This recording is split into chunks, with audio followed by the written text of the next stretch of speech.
The deep-sea giant whale pleaded in agony, only hoping for someone to come and kill it, as it was firmly bound by countless iron chains. Legend says it has been trapped for over 1,000 years, and its body has grown into a massive island. It accidentally swallowed several fishing boats, and was imprisoned by the king for a millennium. Endless torment and loneliness caused him to shed tons of tears every day.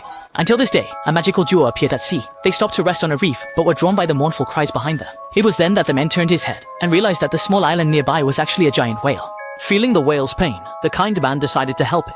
He dove into the deep sea to observe, only to find that the huge chains were like giant dragons, and he was unable to break them. After returning to the shore, the man suddenly sneezed, which suddenly inspired him. Then the man rode a small donkey and flew into the whale's nostril, unexpectedly finding the inside of the whale as beautiful as a galaxy. The man let the little donkey use its wings to scratch the whale's itch. Under this strong stimulus, the whale burst out with unprecedented strength and successfully broke free from the first iron chain, allowing it to finally move its body a little. Under the continuous stimulation from the two, the whale actually stood its massive body upright. Indeed, being ticklish can make creatures explode with tremendous potential. I wonder if you in front of the screen are ticklish. With an earth-shattering sneeze, the surrounding chains began to break one by one. The giant whale not only spat out the man and the little fish, but also all the swallowed fishing boats. The resurrected whale, to repay its savior, entrusted its friend Mr. Crab to give the man a magic ring. However, the man did not know that his actions almost cost him dearly, because the brutal king, upon hearing the news, intended to make the man endure the harshest of punishments in place of the whale. Ardai was a worker on the farm. Although he was very poor, he was honest and kind, and always protected small animals. Yet that night, a bright light appeared on the farm. It turned out a magical horse had secretly left the tomb and come to the farm to play, but accidentally fell into the lake. Kind-hearted Ardai discovered it and tried his best to save it, but he couldn't move it at all. The white horse struggled painfully, on the verge of being submerged by the lake water. Ardai anxiously looked around and noticed the water wheel behind him. Cleverly, Ardai quickly grabbed a rope and secured it to the water wheel, then went to the other end of the water wheel, using his body weight to successfully set it in motion. In the end, the white horse was successfully rescued. Looking at its savior before it, the white horse shed tears of gratitude. Ardai untied the rope for the white horse so it could go home sooner. The next second, the white horse regained its glow, and it leapt up high to express its gratitude. Then, under Ardai's astonished gaze, it dashed into the distance at 300 miles per hour, transforming into a shooting star flying into the night sky. Thought it was a dream, but the next day, Ardai found a mischievous little donkey in the room, and this donkey could actually talk like a human. It said it was the white horse from last night, a divine steed from the celestial realm, here specifically to repay Ardai for saving its life. It also brought 2 Fagana horses as gifts, made Ardai overjoyed. Just as he was admiring the horses and couldn't tear himself away, an angry roar came through. It turned out that the white horse had trampled the farm into a mess last night, and since Ardai hadn't protected the crops, the farmer would certainly not let him off. At this moment, the little donkey volunteered to become Adui's mount, wanting to take him away from here. But Adui never dreamed that. The little donkey is actually faster than a Mazda. Even though they managed to escape, the 2 horses were still on the farm. However, the little donkey remained very calm and even told Ardai to cover his ears. Next, it looked up at the sky, and with the lion's roar technique, it then, even from 1,000 miles away, the fine horses were summoned. They arrived at the Grand Royal capital. To compensate for the farm owner's loss, Ardai planned to sell the 2 horses at the market. Coincidentally, the greedy king saw them through a telescope, and confiscated Ardai's horses without paying a penny. Isn't this bullying an honest person? Although Ardai is very sad, what can he do when faced with the king? The little donkey couldn't stand it, and let out an angry roar toward the sky. Hearing the call, the horses immediately ran back. The relentless king hurriedly chased after them, but while the horses successfully leaped over the heap of flour blocking the way, the king was not so lucky. He fell headfirst into it, instantly turning into a little white figure. I didn't expect the king not only to not be angry, but also to say he would appoint Dum as a high official. However, the condition is to help him eliminate the mythical beast, the fire phoenix. This is obviously the king's. Pick a plan. Because the fire phoenix is very fierce, those who went to capture it were consumed by flames. But Ardai, the naive one, heard he could become an official and happily set off riding the little donkey. But midway through, when passing through a forest, the little donkey stopped and told Ardai that the phoenix is very frightening. But Ardai had no way back. If he couldn't complete the task, the king would kill him. At this moment, they saw a big tree. The squirrels in front are all in a deep sleep, completely unaware. Someone's approaching. Ardai noticed the nuts that had fallen to the ground, but just as he wanted to taste them, he was stopped by the little donkey. It turns out these nuts are poisonous, and eating them will cause a deep sleep. Unexpectedly, Ardai laughed happily, because the phoenix loves to eat nuts. Afterward, they arrived at a desert oasis, because this is where the phoenix lives. They scattered the ground with nuts as bait, but the phoenix still didn't appear. Just as a small squirrel came to steal a bite, the ground suddenly emitted a dazzling red light. The next second, a pillar of fire shot up into the sky like a volcanic eruption. A phoenix emerged from the ground, and the entire body is enveloped in scorching flames, with a gentle flap of its wings, soared up like a rocket. The sky, flying as fast as a meteor. After circling a few times, the phoenix gracefully returned to the group. Soon, it spotted the nuts on the ground, which made it very happy. But as a noble mythical creature, it must maintain elegance even while eating. The taste was unbelievably good. It ate the nuts one after another, and just as it was about to eat the last one, it found its vision starting to blur. Then, it fell headlong to the ground, but even so, it didn't forget to eat the last one before peacefully passing out. Dumbstruck, Ardai excitedly woke up the little donkey beside him. However, just as he was about to act, a blazing phoenix claw reached from behind. Ardai was stunned, and the phoenix claw merely took the nuts from the bag.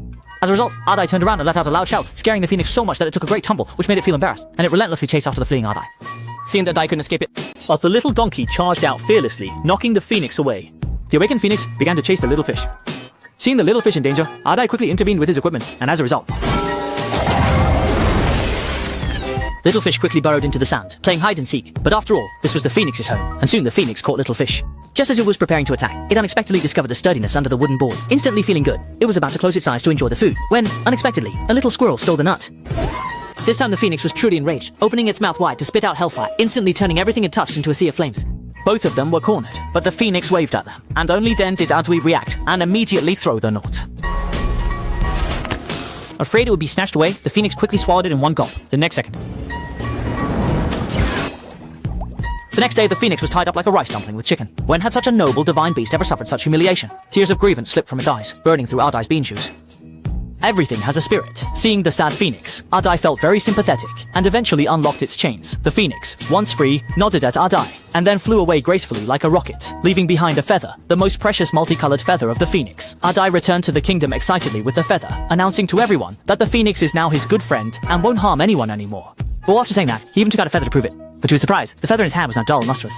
The king felt he had been tricked and immediately sent Ardai to the guillotine. At that moment, flames appeared and the feather regained its glow. Then the phoenix appeared in the sky. It had sensed Ardai was in danger and rushed over from afar. To protect Ardai, the phoenix chose to stay here. Seeing such a miracle, all the people present were thrilled. Everyone believed that the phoenix was Ardai's good friend. The king had no choice but to fulfill his promise, allowing Ardai to become a high official, while the phoenix took on the role of a street lamp. Whenever Ardai whistled, night instantly turned into day. As a result, he got addicted to it, whistling all night long, which made the king very unhappy. So he gave him another task. In the distant ice and snow kingdom, there is a beautiful princess, and the king wants him to bring back the snow princess to be the queen. This is a 10,000-meter high snow mount. Even the clouds are not higher than it. After climbing for 99 and 18 days, Ardai finally arrived at the palace of the ice and snow kingdom. Ardai eagerly rushed forward, but a thick ice wall blocked the way, leaving Ardai completely helpless. Unexpectedly, the phoenix feather flew out on its own and swiftly drilled into the ice wall.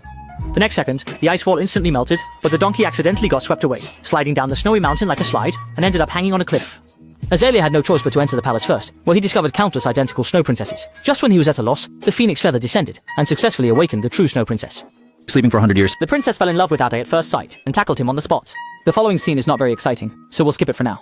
Afterwards, the snow princess happily agreed to go down the mountain with Ardai. They used a dress as a parachute, but Ardai accidentally stepped on it, tearing it, which caused them to plummet rapidly. Just as they were about to crash, The little donkey grew wings. the little donkey flew over with wings, successfully rescuing the two. Ardai returned triumphantly with the snow princess, and became even more beloved by the people. This made the king start to feel jealous, so he gave Ardai another impossible task. Ardai rode the little donkey out to sea, their target being the giant whale. But the kind-hearted Ardai, seeing the tortured whale, not only didn't harm it, but helped it return to freedom. This time, Ardai didn't complete the task. He knew the king would not spare him, so under cover of darkness, Ardai secretly climbed the tall tower to rescue the imprisoned snow princess. Little did they know, the cunning king had already sent people to monitor everything. The two lovers finally meet on this side, and Ardai takes out a magic ring, confessing his love deeply to the snow princess. But then the soldiers break in and capture Ardai on the spot. The little donkey hiding by the window to assist was also shot in the wings by the king, falling from a height and getting seriously injured. The next day, Ardai was taken to the execution ground, where the soldiers brought 3 large iron pots, one with boiling water, one with ice water, and one with boiling milk. As long as Ardai, if he can take a bath in each of the 3 pots in succession, the king will pardon his crime. Ardai knows he's doomed. He turns back to look at the princess behind him expressed her love in front of everyone. People were, his romantic gesture touched. The king saw this and gave him a shove. Just as he was about to be engulfed by the boiling water, the princess took off the ring from her hand and tossed it into the scalding water. The next second, Ardai started to fly. At this moment, the phoenix arrived and awakened the phoenix feather inside the treasure chest. Just as Ardai fell into the second pot of ice water, the phoenix feather floated in after him, causing the ice to explode instantly. Ardai flew up again and fell into the last pot of boiling water, but this time, nothing happened for a while, just as everyone. At the moment when people believed that a miracle wouldn't happen, a cluster of sparkling light appeared in the sky, and a glowing dandelion slowly descended into the iron pots. The next second, under the protection of a golden light, Ardai flew up. It turned out that the little donkey, with its heavily injured body, ran back to the fairy realm overnight and found this life-reviving divine flower. Ardai successfully passed the king's punishment and flew back to the princess amidst the cheers of everyone present. The king, thinking the cauldron had gained magic, also jumped in, but ended up trapped in a giant bubble, eventually floating up into the sky and disappearing. The kind-hearted Ardai, urged by the voice of the people, became the new king of the country and lived a happy life with his beloved snow princess. The story ends here. Although this is a fairy tale, as long as you are a kind and honest person, your life will certainly be full of brilliance.